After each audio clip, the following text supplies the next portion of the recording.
Hey guys, I hope everybody's having a fantastic day, whether you're watching this in the morning, in the afternoon, or in the evening. I'm glad you're here. I want to welcome anybody who's new to the channel. If you're just coming through or if you've caught a few videos and you've got the time and are so inclined, I'd love it if you'd hit that subscribe button and that bell notification icon by it. And I want to say a special thank you to all the channel members. Thank you so much. And if you guys are over on IG, you can give me a follow over there at jevans_knife_addict_life for daily downloads of pocket dumps and all that good stuff. So today I wanted to take a little bit of time and go through the top 5 Benchmades in my collection. It seems kind of timely because Benchmade's been in the news, quote unquote, the knife news lately. And I'll leave that up to y'all what I'm talking about. But when I bought these Benchmades, anywhere from year and a half, maybe a year to 2.5 years ago, these knives were all under,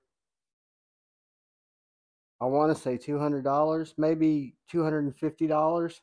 But I'd have to have my spreadsheet out to see exactly what I paid for them. But these are my top 5 favorite in my collection. As you might imagine, I have not bought a Benchmade recently. I don't have any of the latest new models, but the models that I do have, I think are, they put the best light of the brand forward, in my opinion, in terms of what I enjoy with Benchmade, the type of knives I enjoy. These are them. Starting out with the Benchmade Freak. The Freak is the biggest Benchmade in my collection. It is a full-size knife. It is a bruiser of a knife. It is in G10 with a G10 liner. Uses the axis lock, of course, as all of these will. It has an M4, has an M4 blade, has a full-size blade, has a fantastic grip and purchase. You've got a little bit of milling in these G10 scales that don't make them aggressive but do give them some grip. And then you've got this really nice jimping, fantastic sharpening choil, a really durable M4 blade, and a knife that I take to the campsite. I take it out in the woods. I don't EDC it all that much, but it's a knife that I can absolutely depend on. And when it's time to use a knife like the Freak, my M4 Freak, I'm glad to have it. And it's one that will stay in my collection. And I want to say I paid under $200 for this Freak. It's not the Super Freak, it's just the M4 Freak. But for what I see today, this was a great value when I got it. This is the exact configuration it came in. I didn't add a clip or anything to it. But that would be number 5 on my top 5 Benchmades that I currently have in my possession. And that is Le Freak. Moving on, we come to number 4, which really should be higher in the list. But again, it's a heavier knife that I know I can depend on. It's probably one of my best built Benchmades. There's one more I think that might be a close second to it or even a first. But this is the Benchmade Mini Adamas.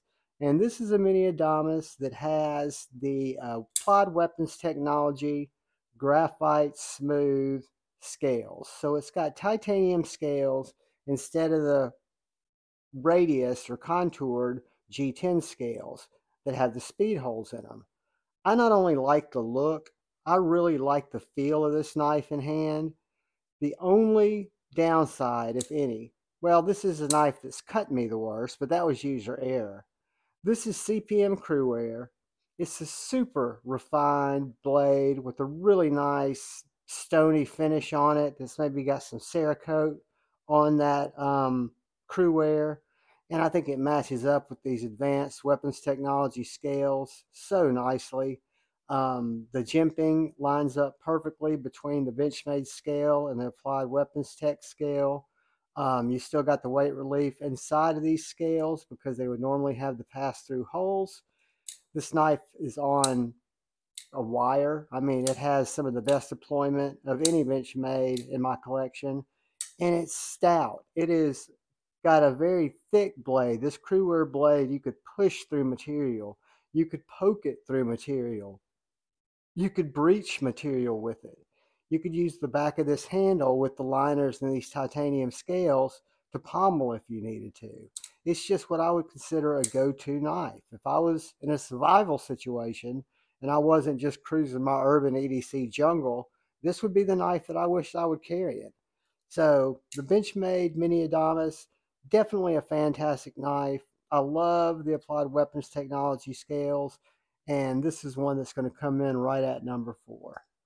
So moving on, we come to number 3, which probably in my urban environment here gets the most pocket time, second to the most pocket time of any of my Benchmades. This is the Blade HQ Special Edition Benchmade Bugout. This came originally with the gray G10 scales, the green thumb studs, 20 CV blade steel, and it was the Blade HQ exclusive. So I went through several different sets of scales from carbon fiber. I even think I did my card at one time. And then I finally took the plunge on these meet and boss or met and boss scales, and I've never looked back. These scales are a little bit more expensive, somewhere around the $150 range, but they're absolutely stunning. They fit the knife perfectly, and they've absolutely changed the way the bug out feels for me. It's more now of a very high-end premium gentleman's folder that is light yet elegant, covered in titanium with a nice 20 CV blade. Very light, very thin, very minimalistic. Just a great little knife. And this is the full-sized Benchmade Bugout. I think this is going to come in right at number 3, my top Benchmade knives in my collection. So as we move on, we come to the Benchmade that I always considered to be the grail that I wanted to obtain. And back 2 years ago, this was grail level for me. This was reaching outside of the box. I want to say this knife was $198. I got it at Knife Works. I'll have to go back and look, but I bought it new. And this is the OG Benchmade 940. Guys, I have cut with this knife. I have pried with this knife. I have broken down cardboard. People have told me, John, that knife doesn't have the best edge. It is an absolute slicey beast. Let's take out some of my copy paper that was sent in by a channel member for me to have something to cut therapeutically. And it's got a very low grit finish, so it's got a very toothy edge. Doesn't have ideal blade geometry, but most of the things I'm going to be cutting are going to be a little bit more resistant. They're going to be rope, they're going to be wood. Heck, I might have to ram this into something. And so I've got that extra strength at the tip. I've got that extra strength in the blade. It's not thin like my Bugout. It's not going to come apart. It is just a very strong, very able knife. I think the Osborne design knives are some of my favorite Benchmades. And the the 940 has always been one that I thought would always be out of our range. But when I first got back into the game, this was it. This was my grail knife. And it'll stay in my collection forever. I've got a 945 too that matches it. But I love this knife. Take the grief that people give me about this knife, because a lot of people feel kind of like licorice divided on this knife. I think it's a winner. And I know my brother Zach at Zach Stuff likes this knife. So I know I'm in good company. So coming in at number 2, in my favorite Benchmade knives in my collection. And again, guys, these are all how these knives make me feel. Knives I bought with my money over the course of a long time and going through them with a lot of thought. They might not be your top 5, but they're definitely my top 5. Because number 1 is one of my not only favorite Benchmade knives, but one of my favorite USA made knives. This is a knife that doesn't get a lot of fanfare. I don't think it was around for a really long time. I don't think it was something that Benchmade did for a long time. I don't know. It's on washers. It's perfectly centered. It's very heavy G10. If you look at those spacers back there, you'll see that they're totally different than we see on any other Benchmade knife.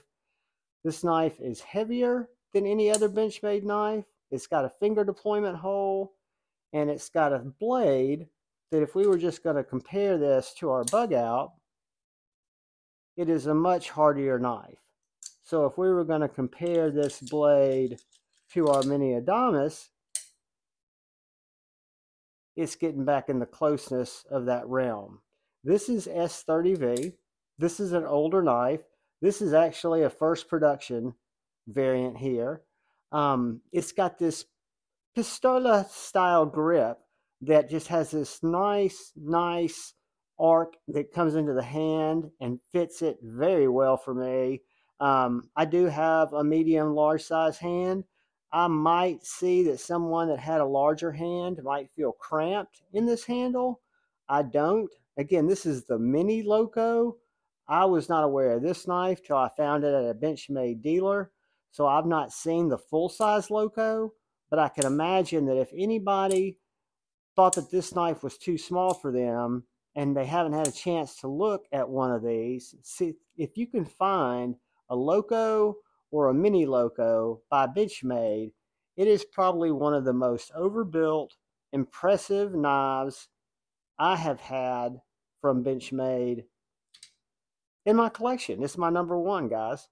So if you look at the thickness compared to that, the Freak, and the mini Adamas with the extra scales, you can tell that that mini Locos is just legit stock from the factory with that short Benchmade clip. Really nice G10 handles, nice titanium standoffs, really good action for a liner lock. That finger hole or that thumb hole works like a charm in terms of getting that knife or that blade deployed. So number one, guys, is the Benchmade Mini Loco.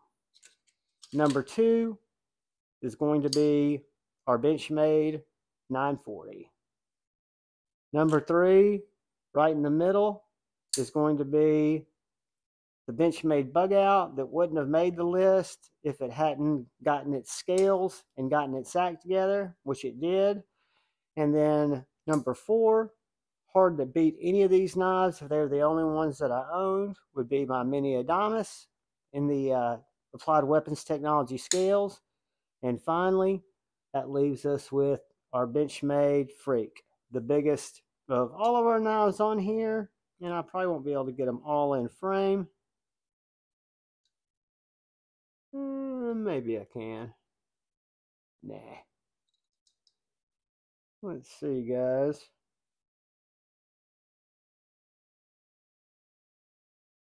There you go. We get them enough, get an idea. So those are my top five, guys. I hope you don't find these type of videos boring. I'm kind of organizing my Spyderco collection. It's going to be a little bit more difficult because I think we're going to have a mix of both USA knives and some non-USA knives. But I'll get that together for you guys and hopefully bring it to you this week or next week. I love making content for you. Please leave me ideas of things you'd like to see done. Keep in mind, I try to work within my collection, but my collection is always expanding and it's always changing out. And there's a good chance I've got it or something real close to it that I can show you guys. Thank you for spending the time with me. Thank you for watching the content. I ask that you please look out for the guy or gal to your left. Please look out for that guy or gal to your right. Please look out for each other. Go forward with love in your heart. Choose debate, not hate. I love you all. Peace.